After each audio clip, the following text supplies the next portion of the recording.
So let's move over to the Colts here. There's, some question marks after T.Y. Hilton, and T.Y. Hilton himself has been hit with the injury bug. The Colts are fourth in the NFL in cap space at $80 million, and they have some decent draft capital. They have a early first-round pick at the 113 spot. They have 2 second-round picks and a early third at the 311. I love the prospect of them taking a second-round wide receiver to come in with, guys like Funchess hitting the road. He's a free agent. Chester Rogers is a free agent. They still have Paris Campbell in that wide receiver room, but grabbing a guy like Justin Jefferson out of LSU, I like Laviska Shenault as a guy who could play a role for them, a big body slot wide receiver that could do a lot for whether it's Jacoby Brissett or another quarterback that they bring in. He'll certainly help. And then T. Higgins is another one I like for them. But Alex, do you think, you're the Colts homer, what do you think they do here? They have all that cap space. They could go sign a big name if they wanted to. I'll tell you what, sitting here as a Colts fan over the past probably 2 seasons, it's been incredibly frustrating. I trust Chris Ballard. His method has worked, and here we are with a really solid team, a ton of cap space, and a ton of picks. But at some point, you got to say, hey, it's our time and go for it. And I really hope Chris Ballard doesn't sit on this cap space in this draft capital this year without trying to use this championship window. I think if they bring in an upgrade to Jacoby Brissett, that's the number one thing that's going to help the Colts contend this year. And they have to bring in some weapons at the wide receiver position. They just have to. We saw Jacoby get put in a really unfair situation last year with, Chester Rogers being his number 2 receiver, Zach Pascal being his number 1, with some of the injuries and just some of the shallow depth on that Colts team. So I think they have to address the receiver position in the offseason, and I think they're going to do it in a variety of ways. I think they're players for Amari Cooper if he hits the open market. I think they're players for A.J. Green if he hits the open market. And I'd love to see him take a guy with that number 13 pick. I really would. I'd love to see Jerry Jeudy in a Colts uniform.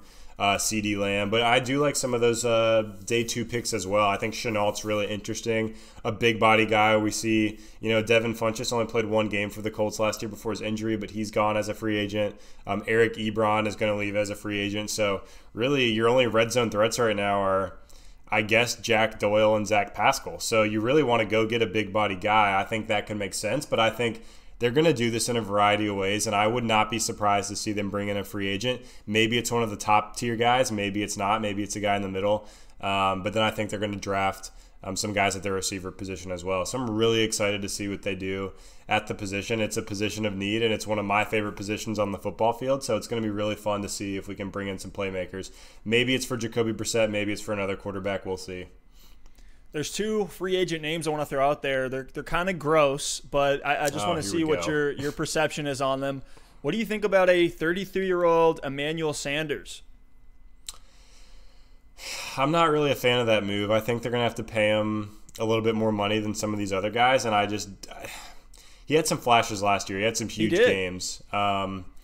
He's just getting older, though, and this is a Colts team that's pretty young. And, I just don't know, unless you're going to bring in Emmanuel Sanders and really sell out with some of that other cap space and sign veterans on defense and bring in guys that are going to make an impact day 1 in the draft. I just don't know what sense it makes to bring in Emmanuel Sanders. I would much rather go after a guy, like a Robbie Anderson or this. I mean, I don't really believe in Brashad Perriman's talent that much, but if the money is similar, I'd much rather sign a guy like Brashad Perriman.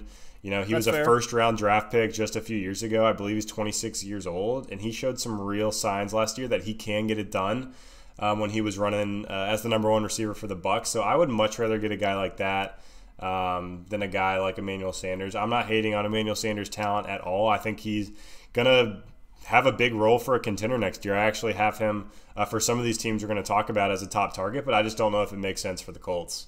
So throwing out another name, and I totally get your point on Sanders. I don't know, that Colts offense is kind of rebuilding, but I feel like they're kind of in win now mode. Like you were saying, if Ballard wants to go all in, I feel like he could get them there. They're right at, they just need to get over that hump.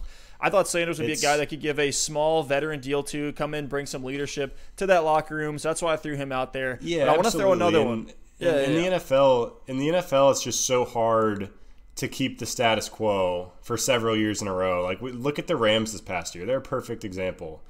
They are taking the league by storm. The second season of this incredible Sean McVay offense, they make it to the Super Bowl. And then last year they just come out and it's a total dud. And they didn't have like an insane amount of turnover. I know their line got worse significantly on offense, but the playmakers are the same. A lot of those pieces on defense are the same. It's just so hard to keep the status quo for several seasons in a row in the NFL. So if you're the Colts, you can't just say, hey, we're going to keep this nucleus together and, try to build it one piece at a time, build it out. At some point, you got to put the pedal to the metal. So enough on the Colts. We can go ahead and move on now. Just wanted to throw that last point out there.